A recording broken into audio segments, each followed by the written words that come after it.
Udhna silicon shoppers કોમ્પ્લેક્સમાં આવેલા આંગડિયા પેઢીની ઓફિસમાં ઘૂસી મેનેજર પર છરાના ઘા મારી બે વ્યક્તિ ભાગી છૂટ્યા હોવાની ઘટના સામે આવી છે.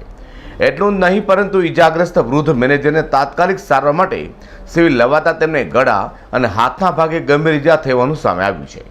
આ ઈજાગ્રસ્ત મેનેજરના પુત્ર હાર્દિકે કહ્યું હતું કે ઓફિસમાં આવી હુમલો કરાયા પાછળ લૂંટની કોશિશ હોઈ શકે છે. જોકે પાડોશી વેપારીઓએ એકને દોડીને પકડી લીધો છે. હાલ પોલીસ તપાસ ચાલુ છે.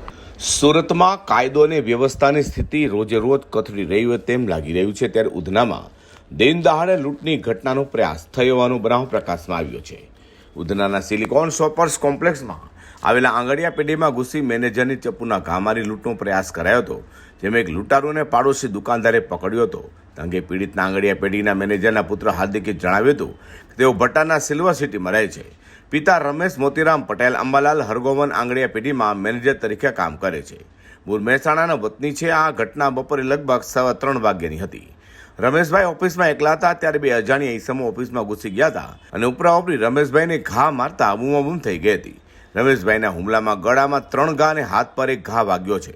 વધુમાં જણાવ્યું હતું કે ભર બપોરે થયેલા હુમલા બાદ આજુબાજુના દુકાનદાર પણ ભેગા થઈ ગયા હતા, જેને લઈને હુમલાખોરો ભાગવા જતા એકને ઝડપી પાડવામાં આવ્યો હતો. ઘટનાની જાણ બાદ પોલીસ પણ દોડી આવી હતી.